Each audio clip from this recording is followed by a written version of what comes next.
Selamat datang kembali di podcast Amazing Jogja, Leadership and Growth.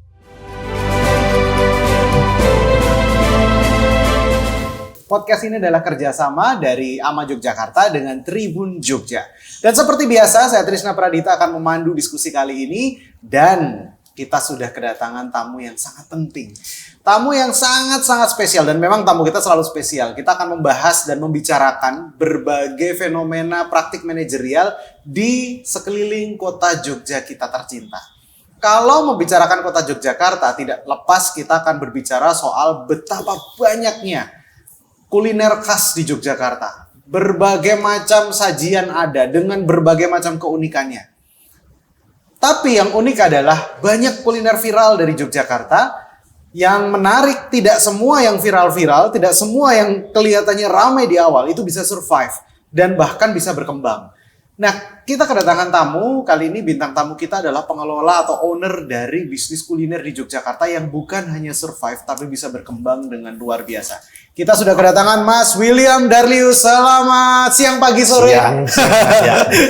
Sekarang siang ya teknya. Sekarang siang ya. Kemarin sore ya. Iya. Sehat Mas William? Sehat Mas ya. Weh, Mas William tidak sendirian, tapi didampingi oleh Ibu Endah dari Ama Yogyakarta. Selamat siang, pagi, sore. Aduh. Selamat siang, pagi, sore semuanya. Mas William adalah owner dari Yummy Panda. Yes. Yummy Panda saya perhatikan sebagai bisnis kuliner yang bukan hanya survive, tapi bisa growth. Sampai sekarang saya dengar 21 cabang. Ya, alhamdulillah Mas ya. Setelah melewati masa susah nih Mas. Setelah melewati masa susah. Ya. Tapi kalau boleh dirangkum nih, rahasia suksesnya apa sih Mas? Rahasia suksesnya dari bertahan sampai sekarang ya Mas. Iya. Keyakinan sih Mas nomor satu. Saya percaya jadi. Saya pikir malah konsep manajer keyakinan. Keyakinan dan nomor satu Mas. Jadi kalau kita meyakini sesuatu, kita percaya itu bakal berhasil gini-gini. Saya percaya itu 50% you're halfway there. Jadi 50% sisanya ya praktek kerja di lapangan, sistem manajerial dan sebagainya. Cuman saya percaya kok saya bisa melalui kami ini bisa melalui masa sulit. Selama ini ada masa pandemi, terus beberapa ya masa-masa seperti ini kita bisa itu ya karena keyakinan kami merasa bisa bertahan di masa seperti itu. Karena yakin maka bisa survive. Dasar keyakinannya Mas William apa? Kami yakin produk yang kami bawa ini adalah produk yang baik. Kita bicara di sini usaha kami kan F&B ya Mas ya. Yeah. Kalau F&B sendiri ini kan salah satu usahanya nggak mungkin mati gitu. Terutama di kota Jogja ini kan pasarnya besar. Yeah. Banyak mahasiswa, banyak pelajar, banyak juga perkantoran. Jadi saya pikir dengan produk kami yang bisa diterima semua kalangan ini, misalnya contohnya produk kami ini ya. Yeah. Saya cerita sedikit banyak ngapa kok saya dulu buka Yummy Panda ya. Banyak saja Mas. Ya. Jadi dulu awalnya saya tuh pengen buka usaha baru. Basically usaha saya dulu printing, terus saya pikir printing ini kan menurut saya usaha sunset ya. Selain modalnya lumayan besar, high risk, high gain juga. Terus lama-lama bergeser dunia digital ini jadi dulu fotokopi yang dirasa jalan. Sekarang berubah era digital semua nggak kita print gitu-gitu. Jadi saya pikir usaha apa sih kira-kira yang jalan. Saya gambaran saya kalau usaha ini ada 4 sandang, pangan, papan lah kalau itu saya pikir. Terus yang paling gampang dan effortnya besar sih Mas. Cuman modalnya nggak terlalu gede. Ini saya pikir usaha makanan gitu. Nah makanan saya mikir usaha makanan ini apa aja ya kemarin. Di Indonesia ini kalau usaha makanan yang rame kan menurut saya ya, hemat saya ada 4. Yang pertama bakso. Cuman bakso kok repot yang bulut-bulut bikin itu kan lama ya. Terus habis itu nasi goreng. Nasi gorengan semua orang suka. Cuman itu kan masaknya kan harus tergantung sama tenaga manusia. Jadi nge-woknya gimana. Nanti kalau kokinya pergi, pusing gitu ya kan. Terus soto. Ya kan? Soto ini enak, banyak orang makan. Tapi soto kok biasanya orang jualan cuman siang sampai pagi siang ya Pak ya. Kalau malam jarang lah ada orang jual soto malam tapi 1-2 gitu loh. Tapi kan itu kayak nggak pas. Terus saya pikir apa ya? Oh warung burjo ya mie. Banyak warung burjo ini kan berjamur di mana-mana. Terus rame. Saya pikir oh ya berarti kelihatannya ngapain nggak saya coba buka mie aja gitu. Kebetulan papa saya ini kan dari Kalimantan. Di sana itu banyak usaha mie, tapi tanda kutip non halal Mas. Iya. Kok kelihatannya rame, saya kepikiran gimana kalau produk ini kami bawa ke Jogja gitu dengan penyesuaian yang lebih pas lah sama lidah sini, dan di sini kami gunakan sertifikasi MUI supaya tidak salah ya Mas ya. Halal ya kan. Tidak orang tidak salah tangkap, sudah pasti halal gitu. Oke. Menariknya adalah berarti kepikir mie dulu baru ke Singkawang ketemu mie enak, atau makan mie dulu baru kepikir kenapa nggak mie aja. Kalau ditanya Mas saya itu lupa ya Mas saya. Saya lupa, terlalu lama.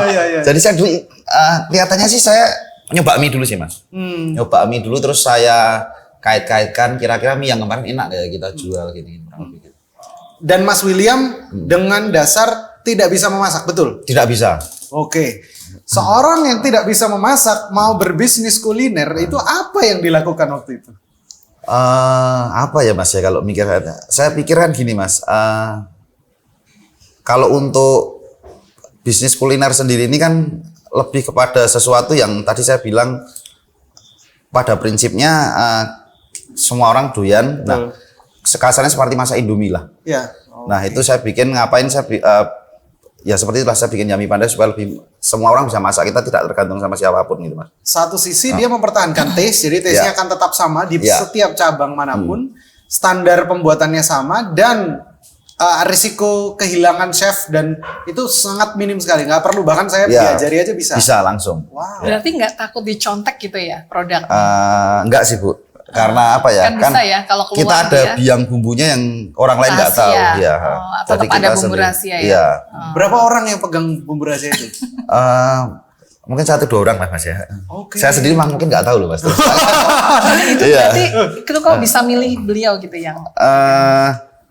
Bukan yang tahu, mama saya pasti tahu, orang tua keluarga lah, adik saya juga tahu ya. Oke. Adiknya tapi suka masak? Enggak juga sih Mas, lumayan lah dia. Oke, tapi tahu ya? Ya tahu ya. Oke. Yummy Panda begitu sukses, 21 cabang, dengan kira-kira sekitar 400 orang, betul ya?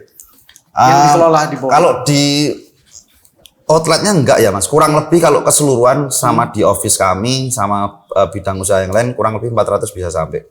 Cuman kalau di outlet sendiri kira-kira satu outlet let's say 15 sampai 18 orang, berarti total itu kalau dikali 21 ya 250 sampai 300 gitu sih Mas. Pernah membayangkan ada di situasi ini Mas William? Nggak pernah sih Mas. Cita-citanya apa dulu? Cita-citanya dulu jadi pengusaha ya. Cita-cita itu udah tercapai ya. Cuman kalau membayangkan sampai dulu, bayangan saya punya usaha Yummy Panda 3 aja sudah bagus gitu Mas. Ya. Terus kalau sampai di titik ini, sampai sebanyak ini ya, itu selain karena berkat yang di atas juga, saya juga nggak pernah mikir sih ada pernah sampai bisa ke titik ini juga gitu. Oke. Gak ada kepikiran buat buka di Singkawang yang sudah dicontek gitu? Karena lah. kan sana banyak banyak yang nggak halal juga kan? Nggak terlalu jauh sih itu. Oke, baik. Dengan apa yang sudah berjalan ini, saya pengen narik ke belakang. Mas William ini tumbuh di lingkungan pengusaha, ayahnya bisnis fotokopi. Ya. Dan Mas William ada di lingkungan itu melihat bagaimana ayah melakukannya. Ya. Dan Mas William belajar bisnis di universitas. Enggak sih Mas. Jadi dulu memang jurusan saya kebetulan IBMP, itu Business Management Program. Cuman kalau dipikirkan dengan dikait-kaitkan dengan apa yang saya lakukan sekarang, ya hampir nggak ada hubungannya Mas. Ini poin pertanyaan saya adalah sebetulnya yang dilakukan dan skill yang dimiliki Mas William itu bersumber dari mana? Lebih banyak dari rumah dulu, dari lapangan yang jalani sekarang, atau dari kampus? Kalau saya percaya keluarga itu nomor satu, karena kita ini kan adalah gabungan 5 orang terdekat dalam hidup kita ya. Jadi saya percaya apa yang ditanamkan nilai-nilai sama kedua orang tua saya, terus cara saya bekerja dengan adik saya sendiri sekarang itu adalah hal-hal yang mempengaruhi sedikit banyak keputusan yang saya ambil dalam hidup. Cuman kalau kita bicara secara garis besarnya, sekolah tuh pengaruh banyak Mas.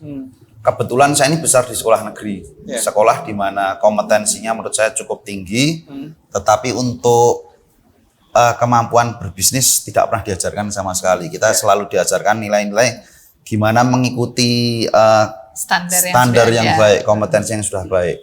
Kasarnya seperti itu. Nah, waktu saya beranjak ke kuliah,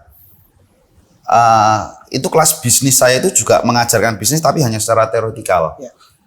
Terus akhirnya saya memutuskan untuk kerja sambil waktu itu masih ambil kuliah mas. Ya. Kebetulan saya ambil S2-nya hukum di UGM itu kan loncat jauh mas dari ekonomi ke hukum itu kan nggak ada sambungannya. Cuman ngapa waktu itu saya putuskan ambil itu karena saya pikir hal-hal yang dibutuhkan dari sistem pendidikan ini seperti hukum itu penting karena itu kan ilmu pasti. Ya. Kalau seperti ilmu manajemen dan lain sebagainya ini lebih kembali lagi ke lingkungan sekitarmu, ke keluargamu dan apa yang kamu hadapin sehari-hari gitu. Yes. Jadi kalau ilmu manajemen ilmunya sih terpakai mas, tapi kalau praktek yang di lapangan menurut saya itu jauh lebih penting gitu. Yes. Berarti banyak prinsip manajemen yang nggak bisa diplek-ketiplek dilakukan di lapangan. Nggak bisa mas. Dan nggak relevan sama sekali. Nggak relevan ya. Yang saya mau tanyakan lagi, ada nggak prinsip manajemen yang Mas William masih pegang teguh sampai sekarang? Satu atau dua prinsip manajemen yang masih nempel terus di kepala dan selalu dilakukan. Dan pertanyaan berikutnya, ada nggak yang menurut Mas William udah usang nih? Saya kalau ditanya gitu, saya prinsip manajemennya sendiri basically-nya apa, saya sudah lupa mas ilmu yang diajarkan ke saya. Tapi prakteknya dijalankan. Cuman kalau praktek dijalankan sekarang ya. Mas William sebagai leader yang membuat Mas William leader di titik ini itu pemimpin yang seperti apa? Gini, kita harus pintar membaca situasi mas. Jadi kalau orang bekerja itu orang lain bekerja 1 langkah, 2 langkah di depan, kita harus 3 langkah di depan.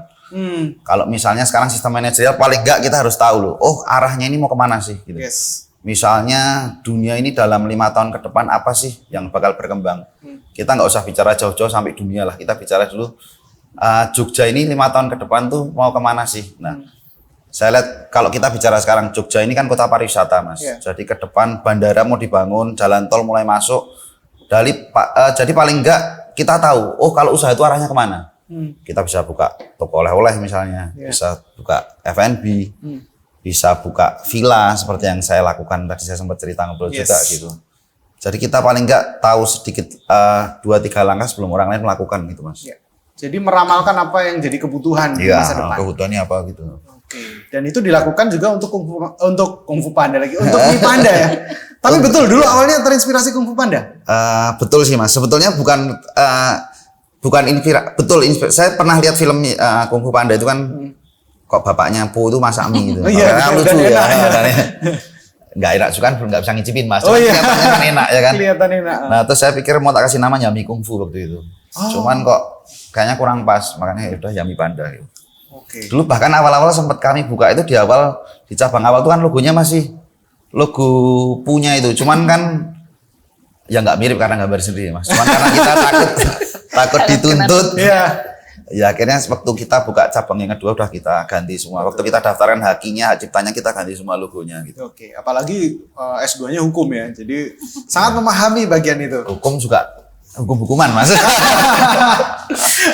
Tapi katanya Mas William ini waktu jadi anak sekolah itu bukan anak yang prestasi akademiknya di atas. Enggak sih mas, saya dulu ranking 2, ranking 3 dari bawah terus terang. Saya bahkan saya sempat gak keterima di IPA saat itu, saya akhirnya masuk IPS. Tapi saya pikir ya apa yang saya alami di sekolah waktu itu adalah kalau orang sini kan percaya kompetensi itu nomor 1 ya. Padahal kan nggak melulu seperti itu gitu mas. Kalau bicara, saya dulu pernah terakhir ini dipanggil jadi pembicara di sekolah alumni saya kebetulan alumni SMA 3 Jogja. Waktu itu ada 5 orang yang dipanggil. Itu saya lihat dari mereka itu hampir 5-5-nya waktu itu sekolahnya hampir semua berantakan. Bener. Jadi dari 5 generasi itu saya masih ingat lah beberapa orang di situ itu mereka itu sekolahnya hampir semua berantakan mas. Ada satu sekarang jadi makeup artist terkenal, satu tuh bikin modif motor Harley terkenal custom. Jadi fotografer, terus ada yang jadi influencer. Itu nggak ada yang waktu itu kompetensinya di sekolah bagus. Karena memang kalau saya lihat dari sistem pendidikan di Indonesia saat itu kan, saat inilah bukan saat itu, kompetensi itu dilihatnya berdasarkan nilai ya Bu ya. Jadi kalau kamu nilaimu bagus ya berarti kamu ini pinter gitu. Padahal kan nggak bisa gitu. Kita kalau dikasih analogi perumpamaan misalnya, kalau kamu mengukur kemampuan monyet dari berenang kan nggak bisa mas ya. Monyet memanjat pohon pintar gitu loh ya. Atau kemampuannya ikan untuk berenang itu, ikan memanjat pohon kan nggak mungkin, ikan berenang itu baik gitu. Jadi kalau saya sih lebih percaya orang tuh kepintaran, kepandaian itu nggak dinilai dari situ aja sih Mas, tapi dari ada punya bidangnya masing-masing lah. Ada orang pintar olahraga, ada orang pintar matematika, pintar fisika, seperti itu jadi udah punya kelebihannya sendiri. Dan keterampilan itu yang dibawa Mas William untuk menjadi owner sekaligus manajer bagi 21 cabang Yummy Panda dan membawanya terus bertumbuh. Ya, kurang lebih seperti itu sih Mas. Oke. Apa yang membuat Mas William punya keyakinan? Karena kalau dikatakan tadi, wah sekolahnya ranking 3 dari bawah. Padahal di awal podcast kita bicara apa sih yang kunci suksesnya? Yakin Mas. Nah ini kan menarik. Oh, untuk orang kan biasanya percaya tentang labeling ya di sekolah. Wah kamu pinter, kamu ini. Maka dia percaya diri. Nah dari mana Mas William punya keyakinan itu? Dari lahir Mas. Dari lahir. Sudah positif itu dari lahir ya. Nah, saya itu orangnya positive thinking Mas. Saya percaya hal yang saya lakukan itu tuh pasti jadi kenyataan. Ya. Jadi saya meyakini kalau hari ini saya yakin ini terjadi, ya besok itu kalau saya yakin itu akan terjadi. Jadi saya pernah lihat podcastnya William Tanuwijaya, foundernya Tokopedia, bilang ada kata-kata yang bagus yang saya ingat juga sampai hari ini. Dan itu kebetulan mirip sama yang saya pikirkan, cuman saya nggak pernah dapat kesempatan ngomong juga. Sekarang ya, sekarang. Jadi semua itu berawal dari mimpi. Jadi mimpi itu kalau kita pikirkan, itu berubah bentuk jadi rencana. Terus rencana itu kalau kita komunikasikan, kita ucapkan jadi komitmen. Nah, saat komitmen itu kita lakukan terus-menerus, itu jadi kenyataan. Kurang lebih bahasanya kayak gitu. Itu ada hal yang menurut saya, oh itu bener loh, semua itu dimulai cuman dari mimpi aja. Kita tuh semua hidup dibangun dari mimpi gitu aja. Mimpi dan keyakinan itu aja sih. Jadi makanya saya yakin kalau hal-hal seperti itu akan berhasil sih kalau kita Tapi yakin. sebenarnya dari percakapan ini sebetulnya kalau saya lihat Mas Willy itu emang udah menerapkan prinsip manajemen tanpa disadari karena mungkin lupa ya tadi. Prinsip manajemennya yang mana? Prinsip manajemen itu punya Tyler ya, itu kan dia memang udah bapak manajemen internasional, dia punya standar banget dulu terus belum ada pengembangan ya.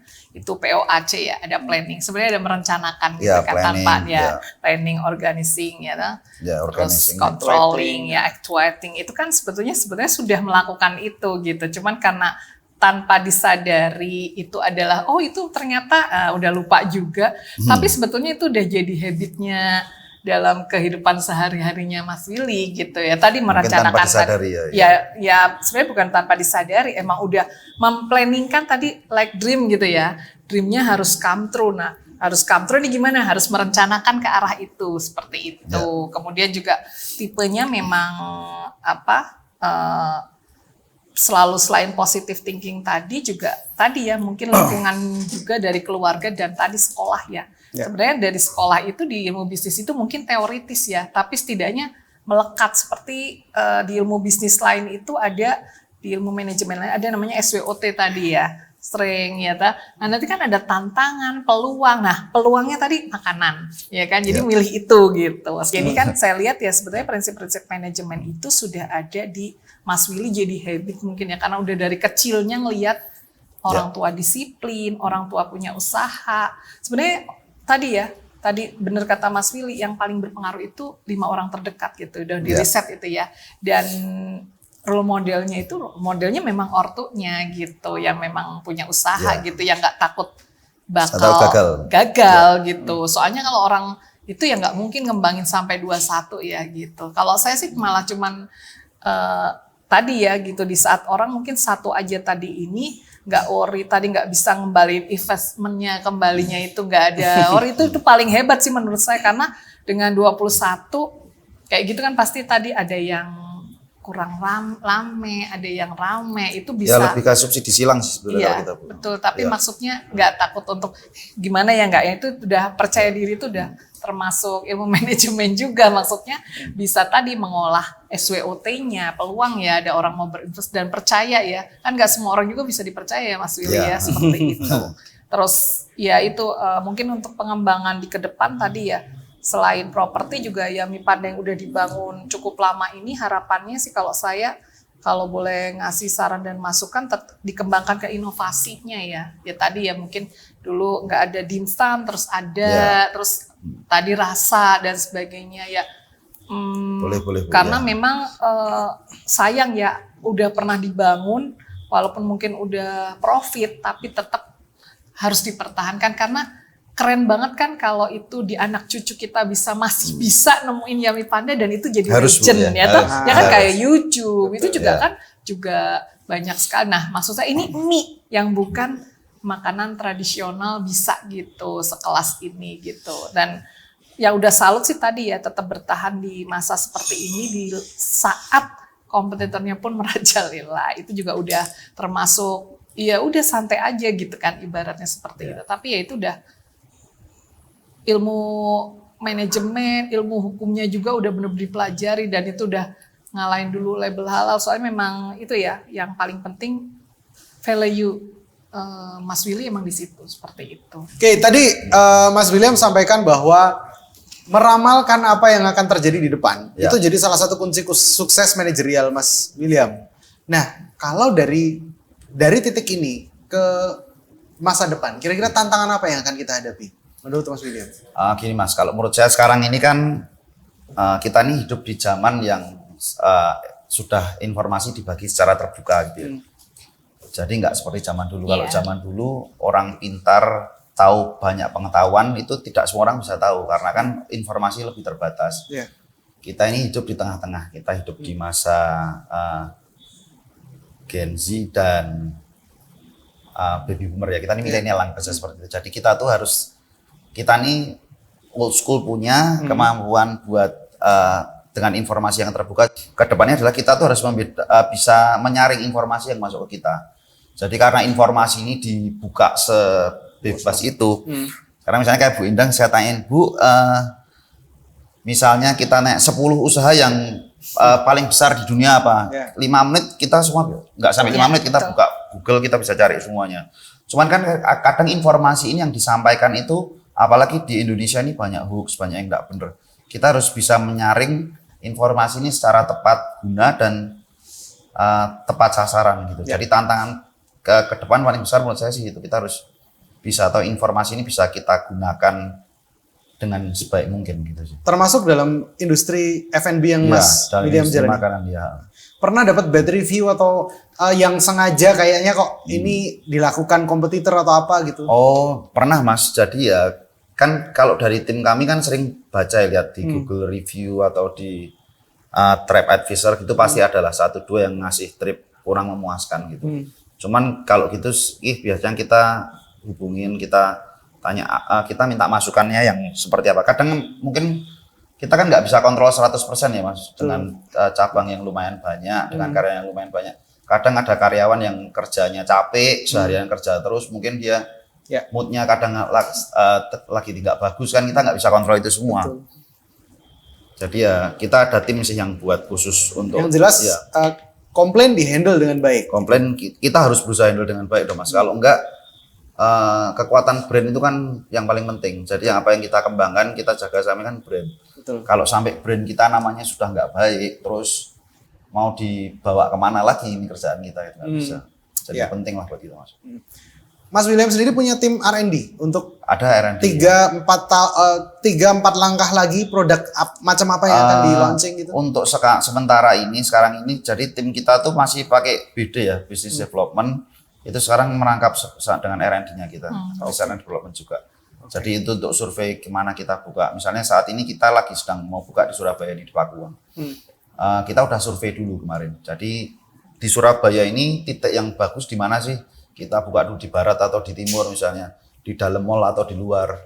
Itu BD kita melakukan itu dan research produknya juga dia kerjaan sampingan juga sambil R&D sih Mas. Karena kan kalau kita pakai R&D sendiri, perusahaan kita juga belum sebesar itu juga gitu Mas. Baik. Jadi semua based on data. Jadi akan nembak di tempat yang tepat, di waktu yang tepat. Sekarang lebih based on data sih kita. Karena dulu awal-awalnya ya saya buka waktu Yummy Panda masih 2-3 itu. Saya cuman survei sendiri Mas. Saya cari yang deket sama mana. Ada Indomaret, saya dulu lihatnya gitu. Ada Indomaret, ada Sike. Kalau di Jogja dulu mungkin beberapa brand yang cukup besar lah, misalnya SS, WS. Saya lihat di mana mereka buka, saya deketin aja gitu sih Mas. Kalau sekarang kita lebih percaya dengan data karena nggak bisa bohong sih, kemampuan feeling sebagai pengusaha itu bener Mas. Cuman feeling didukung dengan data itu adalah hal yang jauh lebih Super. baik ya. Terakhir Mas William, mimpi untuk Yummy Panda ke depan. Mimpi untuk Yummy Panda ke depan ya. Saya sih berharap suatu hari perusahaan yang saya pimpin ini, saya kembangkan ini bisa jadi perusahaan holding yang baik, bisa go public suatu hari. Dan go public tidak melulu dalam hanya bidang F&B ini aja gitu. Ya. Jadi holding kami ini bisa go public, Ya. terus punya cabang yang lumayan banyak di seluruh Indonesia. Terus saya bisa diversifikasi ke beberapa usaha yang sesuai dengan passion saya gitu, lebih sesuai dengan passion saya dalam artian. Oke, baik. Dan ini aja diversifikasi usahanya udah banyak ya. Ya, tapi itu akan saya lebih fokuskan sih nanti sebetulnya Mas. Baik. Luar biasa inspirasi hari ini dari Mas William Darlius, bagaimana dia membangun dan mengembangkan usaha Yummy Panda. Dimulai dari keyakinan. Ya. Keyakinan akan produk. Dan keyakinan akan produk itu ada dasarnya bagaimana produk dikembangkan, produk dibuat, bukan hanya produk mie-nya, tapi bagaimana layanan juga diberikan, bagaimana inovasi juga hadir, dan bagaimana menjaga kualitas produk itu dari setiap cabang ke cabang yang lain. Sehingga Yummy Panda tumbuh menjadi restoran, bukan hanya restoran, tapi dengan banyak cabang dan punya unit-unit bisnis lain yang melengkapi dan luar biasa berkembang. Demikian obrolan kita hari ini. Terima kasih Mas William, terima kasih Bu Enda. Terima kasih. Kita ketemu lagi di episode berikutnya dengan inspirasi-inspirasi yang menarik lainnya di sekeliling kota Jogja, tentu inspirasi dalam bidang manajemen. Saya Trisna undur diri, sampai jumpa di episode berikutnya. Bye bye.